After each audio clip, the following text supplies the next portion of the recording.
You see that? Yeah, I have hurt myself. It looks like a scratch. Lakini, what? It was painful, and my bum, yo, my bum, the bum is hurting.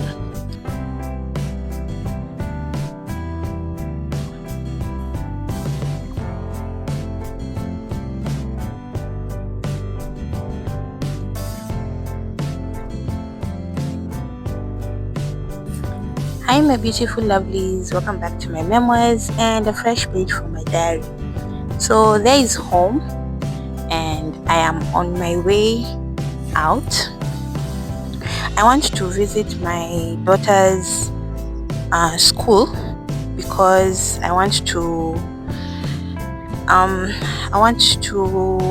hey, how do I put it?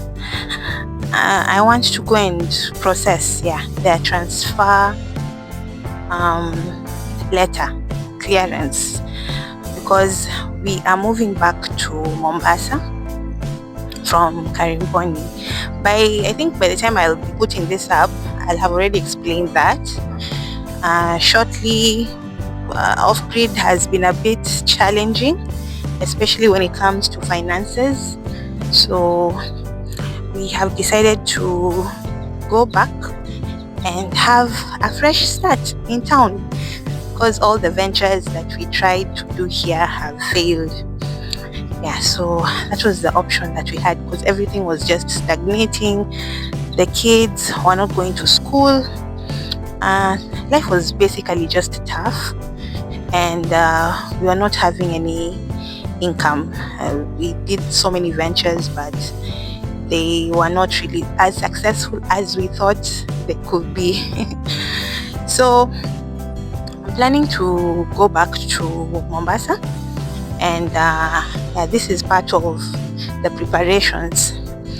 It rained very heavily yesterday. I was tempted to put on gumboots, but those things are very heavy, and then they usually hurt me. There's a place it scratches my ankle, so it will be very uncomfortable.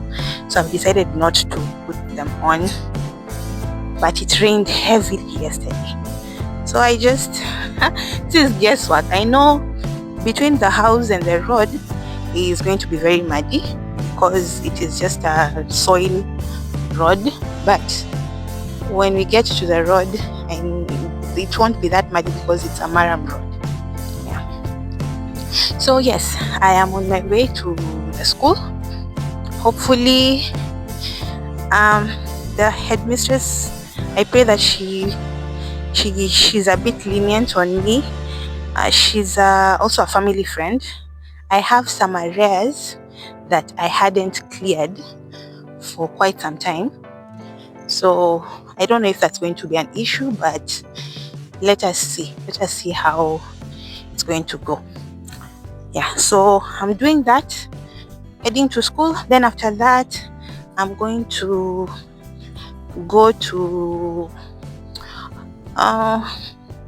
the people who brought us here, to their caretaker. He's the one who oversaw the buying of the shamba. He's a native here, so he's a trusted person. So I want to go to him and also see whether I could get a caretaker for the house, because we can't just leave it like that. It's a mud house and it doesn't have good security, and we have some valuables there, a couple of them, and I didn't want to just lock up and go. It's much more better to get someone to be staying there. So I'm looking for a caretaker. So I wanted him to refer a person or a family to me so that they can be staying in the shamba and take care of the shamba in the house as they just live their life till the day when I'm going to be able enough to come back. Jambo. So that is it. So let's go. See the way this place is so muddy? Let us go. I don't know if I'm going to drown with my shoes. So I wanted to catch you up before I get to the destination. So let's let's do that. So I realized that I did not put up the video explaining why we are moving back to the city. So let me just squeeze that information here, so that when I put up the video that I was supposed to, because I recorded it much later after this video, you will now get a clue. So long story short, off-grid living has just been a bit of a struggle, a lot of a struggle actually, because of finances. If you followed me, you know our story, you know that Hubby's a driver and he hasn't had a permanent working vehicle in the longest time. He has gigs, but they are short-lived and mostly it's a bit inconsistent. Hence the issues that we have financially, because he is the main breadwinner. As for me, I tried to venture into some small businesses here and there, but they failed. They didn't work. I tried selling clothes, I tried selling detergents and bleach. I have tried doing the land brokerage, but to no avail. I have not made any sales so far, and it has been very challenging because it has affected the kids going to school, and it has also affected our day-to-day living because of the hand-to-mouth situation, and just not having enough to go by to fit each and everything. So because of that, we're like, these things are not really working the way we thought they would, especially school. It remains to be the biggest problem. School, because it is very far. First of all, the school is very far from home. It's around an hour, 15-minute walk for the kids one way. And taking a boda or a bike to school proves to be very expensive, especially now that the fuel prices have gone up. It's around 140 shillings one way. So in a day, that's around 280 shillings. You haven't factored in lunch and break and the miscellaneous stuff that you need. So with that, it needs a consistent income, a comfortable one. Yes, the school is very affordable. It is a public school. School fees goes for 1,000 bob a term per child.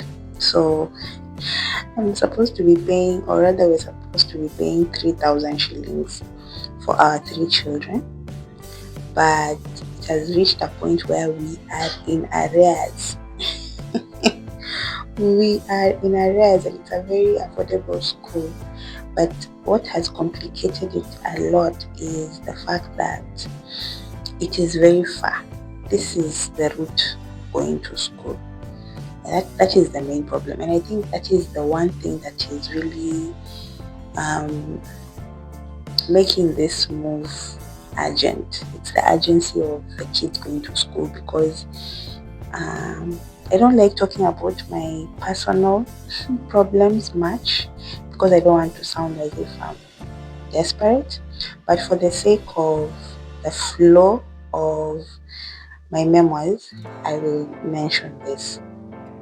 The kids haven't been going to school since the beginning of the year, and that is what has triggered a lot of the choice to move back to the city, because of the stagnation, especially with education. As days are going, they continue lagging behind, and didn't see the need of continuing to stay.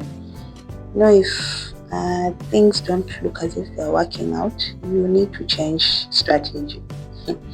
So hence the move.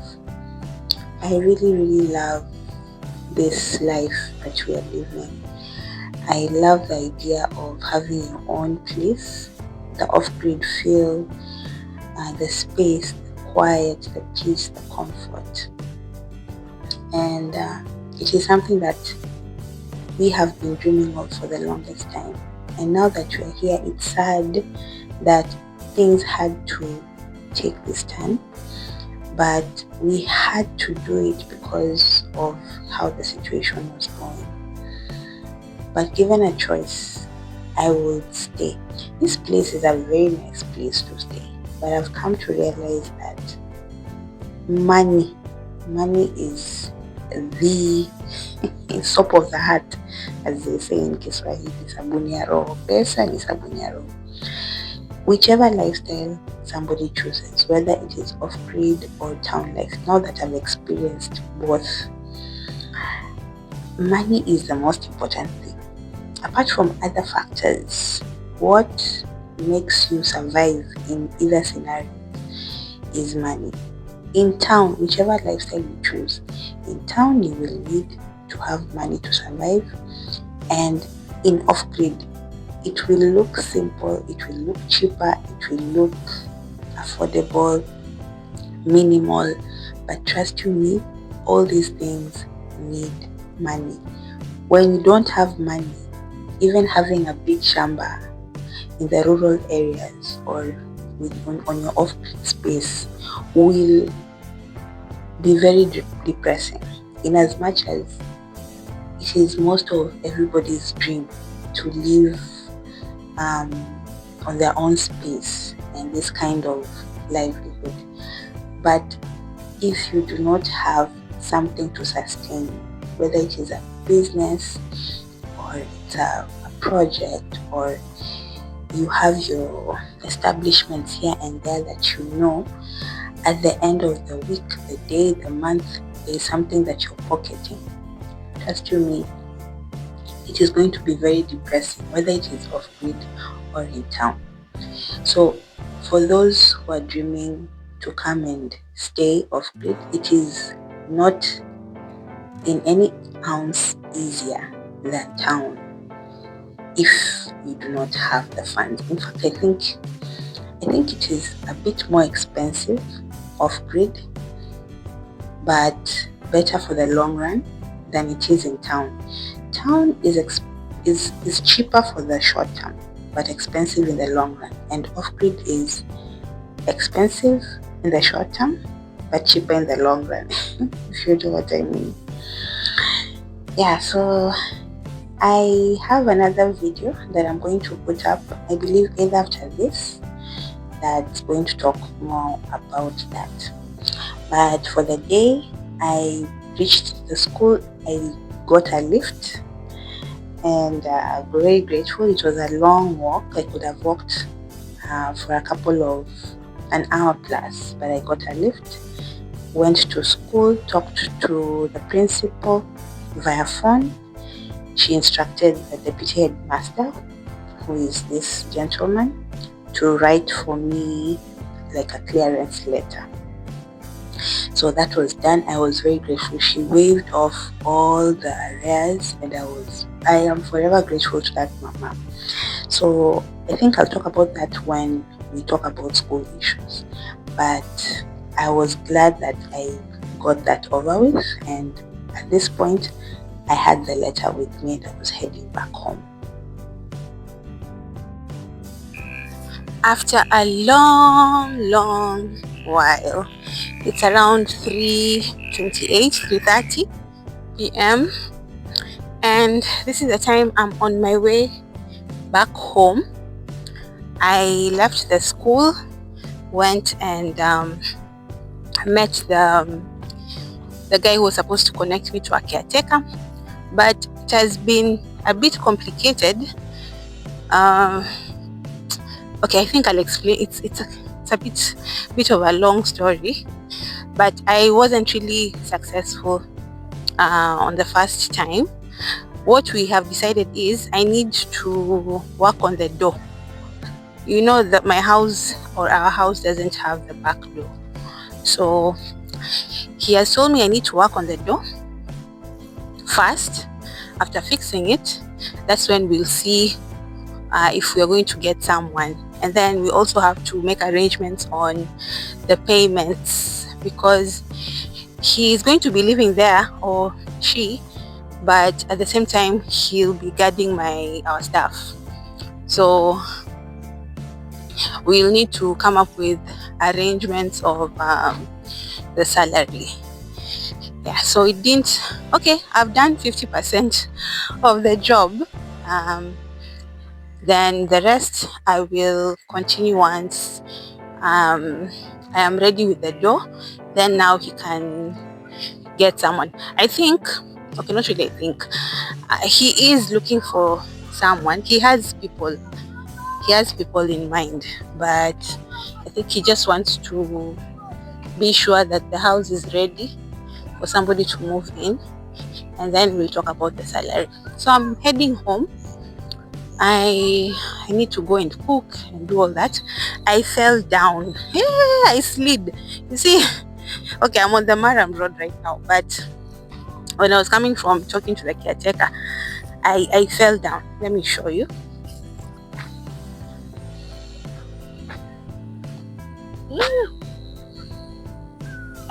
You see that? Yeah, I have hurt myself. It looks like a scratch. Lakini, what? It was painful. And my bum, my bum. The bum is hurting. So, okay, let us get home. Once I get there, I'll just do the normal stuff, cooking and all that. And then, yeah, that will be it for today.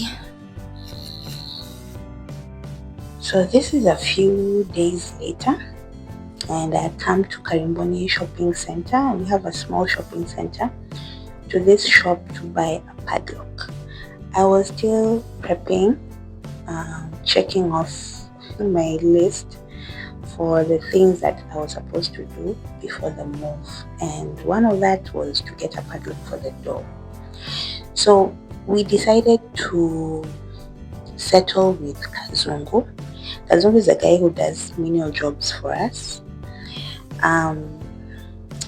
He is somebody that both me and hubby know, and we know where he lives, we know his parents, his wife, his siblings, his kids, his boma, and he is somebody that we've interacted with for the short period that we've been here. So we were much more comfortable with him being or serving as a caretaker for the house, because the thing about this place, it is very, very safe when somebody is within the shamba. But the minute people notice that there is no presence of anybody there, that is where the problem comes in. So Kazungu's boma is not far away from our shamba. So for him to spend time there and sleep in our house will be much more convenient. So I'd come to buy a padlock so that we can have some sort of security. For the back door, we decided to just hammer on some iron sheets for the time being, because getting a door was on the higher side, and at this time we were considering transportation for me and the kids, which was a bit on the, it was a bit expensive. This place is not near, it's far. This is Karimboni to Malindi, then Malindi to Mombasa. So we were cutting costs. And you also saw that the padlock was very, very tiny, but it will serve the purpose for the time being. So yes, we settled on Kazungu. We agreed on a small fee per month, and he's going to be looking after the shamba. Nothing much, just taking care of our property and the land. Yes. So yeah, with that, I think we were done. What was left was now just preparation, the packing, getting ready, sorting things out, disposing of stuff that we're not going to use, stuff that can help other people, like the uniforms, for example, for the kids. I decided to donate them to um, a good neighbor of ours, and just basically do a spring clean of the house and the compound so that we can leave the place a bit better. We didn't carry a lot of things. I didn't want to have a lot of baggage because of transportation, and also it doesn't make sense moving from the rural area back to town, taking things from Ushago Ocha, the farm, going back with them to town. So we just packed mostly books and clothes for the kids so that they will be handy once they join school, once they get to town. So this is one of those things that I wasn't really proud of. I didn't really want to do this, but circumstances are what was forcing, because shit was just not going through. Shit was going through. We were really, really struggling, and just had to do this. So I will still be continuing with my content, of course. Don't worry, I'll keep you updated. But as for now, this is it. So yeah, let's see how things are going to unravel. I hope for the better. I have faith that things will be much more better, because in town, schools are much more closer. And I'm going back to sorry, I forgot to mention this. I'll be going back to my parents' house place in Mombasa. Yeah, it's going to provide a soft landing as I maneuver with the kids. So hubby is staying with a relative, and I will be staying with my parents. And then we will see how things are going to go. Of course, we'll come back to Karimboni once in a while. We'll see how the financial situation goes, and then take it up from there. But yeah, that is how I spent the day, the last few days.